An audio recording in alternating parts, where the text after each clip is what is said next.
Chers bien-aimés dans le Seigneur, bonjour. Une fois de plus, soyez bénis. Tu es une bénédiction de l'Éternel pour ta génération, mon frère, ma sœur. Le Seigneur t'a fait grâce en t'accordant le don de la vie. Et si cette grâce t'a été accordée, c'est afin que tu connaisses les voies et les principes de l'Éternel pour ne plus marcher comme tu as marché les autres années, encore moins l'année passée. Alors, la fête est passée, maintenant c'est le temps de la concentration, c'est le temps de la prise d'une nouvelle résolution pour marcher en nouveauté de vie avec l'Éternel. C'est le temps où tu vas dire, Seigneur, je viens signer une alliance avec toi, afin que désormais toi et moi nous marchions ensemble. Comme Moïse pouvait le dire, si tu ne te lèves pas pour marcher avec nous, je ne bouge pas avec ce peuple. Donc, il faudrait que tu adoptes l'attitude de Moïse en cette année pour dire à Dieu, je ne marcherai pas ou bien je ne ferai rien tant que tu n'es pas en harmonie avec moi. Alors, nous avons aujourd'hui le premier message de l'année que le Seigneur me donne pour toi, pour moi, pour nous. Il est tiré dans le livre de Jean, chapitre 2, à partir du verset 1 à 12. 3 jours après, il y eut des noces à Cana, en Galilée. La mère de Jésus était là, et Jésus fut aussi invité aux noces avec ses disciples. Le vin ayant manqué, la mère de Jésus lui dit, ils n'ont plus de vin. Jésus lui répondit, femme, qu'a-t-il entre moi et toi? Mon heure n'est pas encore venue. Sa mère dit aux serviteurs, faites ce qu'il vous dira. Or, il y avait là 6 vases de pierre destinés aux purifications des Juifs et contenant chacun d'eux ou 3 mesures. Jésus leur dit, remplissez d'eau ces vases, et il les remplit jusqu'au bord. Puisez maintenant, leur dit-il, et portez-en à l'ordonnateur du repas, et ils en portèrent. Quand l'ordonnateur du repas eut goûté l'eau changée en vin, ne sachant d'où venait ce vin, tandis que les serviteurs qui avaient puisé l'eau le savaient bien, il appela l'époux et lui dit, « Tout homme sait d'abord le bon vin, puis le moins bon après. Après qu'on s'est enivré, toi tu as gardé le bon vin jusqu'à présent. » Tel fut à Cana, en Galilée, le premier des miracles que fit Jésus. Il manifesta sa gloire et ses disciples crurent en lui.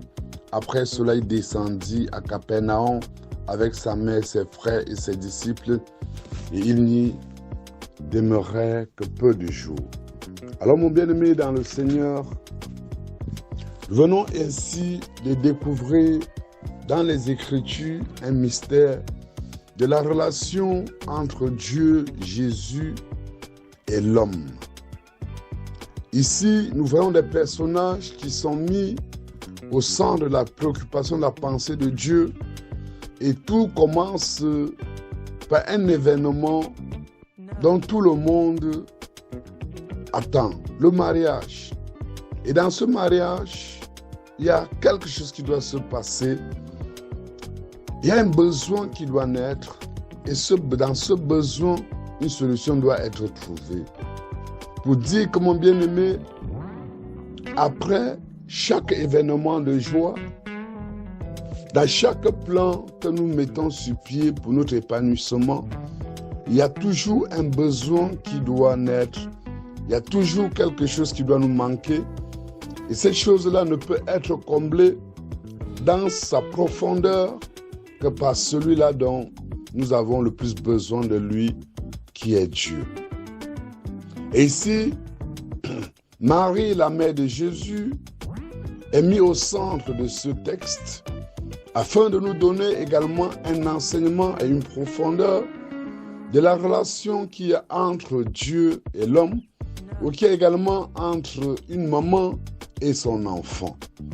Et dans cette relation-là, tout n'est pas toujours comme nous pensons, tout ne marche pas toujours comme la mère pense, parce qu'à un moment donné, la maman a toujours l'idée de se dire que le fils ou l'enfant doit faire comme l'enfant veut, quand elle veut. Alors ici, Jésus vient mettre quelque chose au centre de la pensée du temps. Et Jésus, on dit la mère de Jésus était là et Jésus fut aussi invité aux noces avec ses disciples. Oui, mon bien-aimé, nous comprenons ici, derrière chaque chose que ce soit, à chaque fête, nous devons inviter Dieu. Jésus est Dieu et Jésus est humain. Ici, l'image de Jésus humain voudrait dire qu'à chaque chose que nous voulons faire, nous devons penser introduire des personnes que nous savons être des porteurs des grâces, des porteurs de la bénédiction de l'Éternel. À chaque action que nous devons poser, nous avons des hommes de Dieu sur la terre qui portent la grâce, qui portent la parole, qui portent en eux les instructions et les recommandements du Seigneur. C'est l'image que ce texte s'y renvoie. Alors, pendant qu'ils sont à cette fête où ils ont invité Jésus, partout où il arrive, il vient pour être la solution. Le vin ayant manqué, la mère de Jésus lui dit, ils n'ont plus de vin. Jésus lui répondit, femme, qu'a-t-il entre moi et toi? Mon heure n'est pas encore sonnée.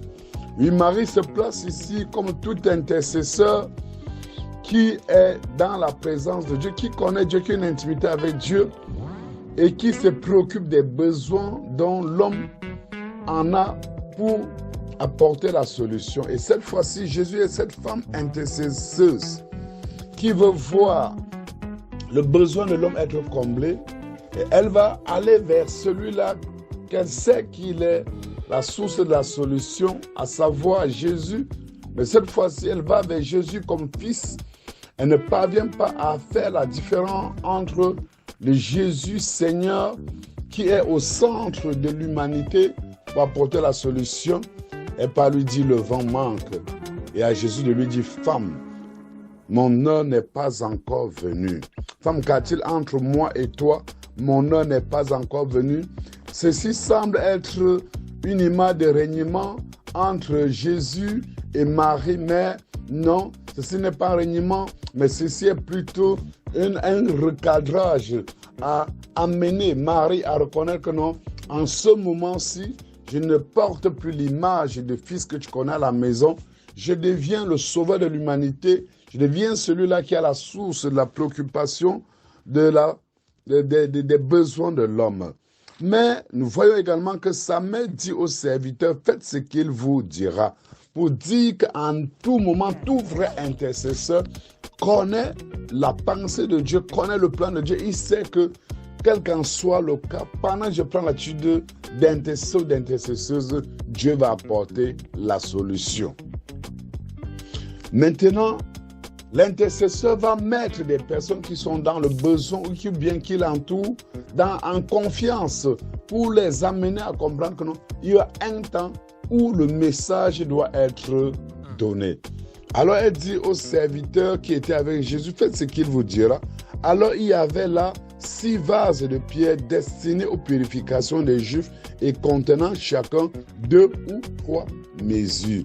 Pourquoi l'image des pierres dans un mariage de noces? Parce que le lieu était bien choisi.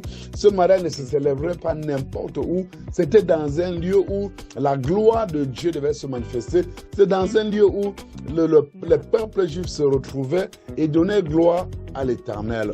Or, nous voyons ici que le mariage avait lieu au temple.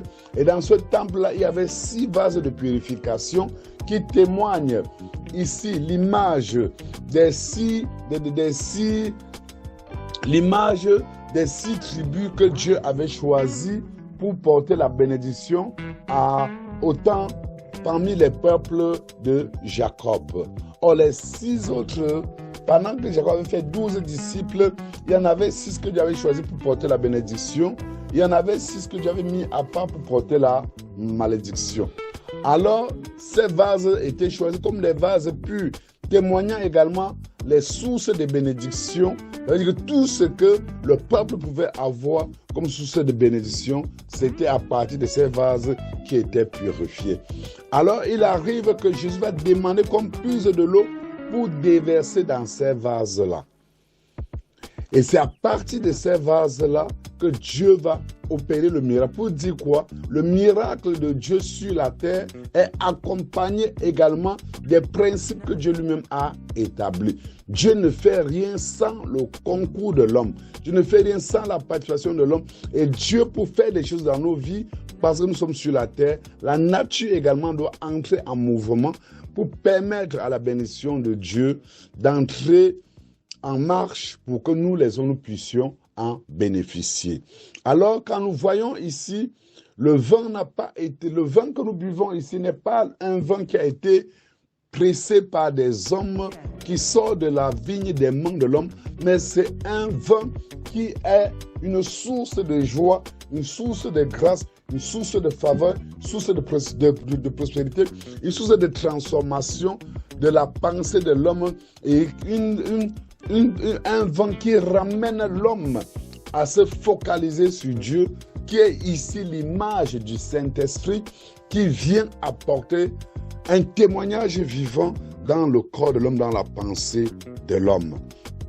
Par la suite, on dit, Jésus leur dit, remplissez d'eau ces vases, et il les remplit jusqu'au haut. Puisez maintenant, leur dit-il, et portez-en à l'ordonnateur du repas. Ils en apportèrent.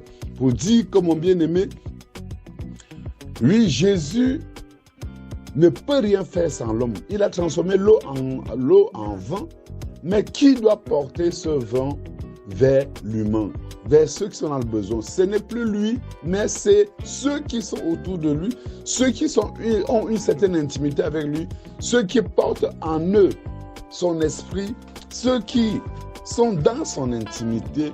Il les donne maintenant les recommandations, porter et amener à l'ordonnateur du repas. Pour dire comme quoi, mon frère, ma soeur, si tu entres dans les principes de Dieu, Dieu ne fera rien dans la vie des hommes qui t'entourent sans ta présence, sans que tu ne sois disposé et ouvert à porter de lui les ordres et les ordonnances qu'il doit te donner pour les apporter auprès de ceux qui ont besoin.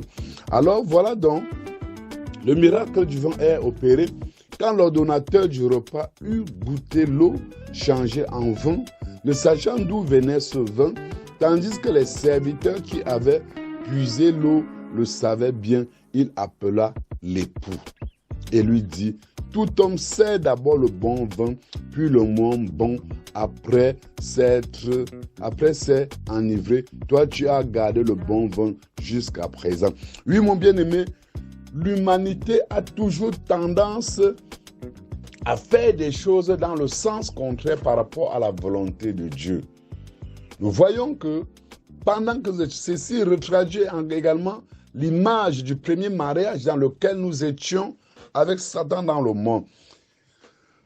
Il nous a séduits en nous donnant des choses qui étaient artificielles et que nous croyons en ce moment être quelque chose d'important pour nous. Or, c'était l'appât qui nous avait présenté pour nous séduire. Et quand nous avons cédé à ces tentations, à ces séductions, à ces recommandations, à ces voies, à la fin, il a commencé à nous injecter des poisons, des maladies, des échecs, des célibats, tout ce qui est négatif.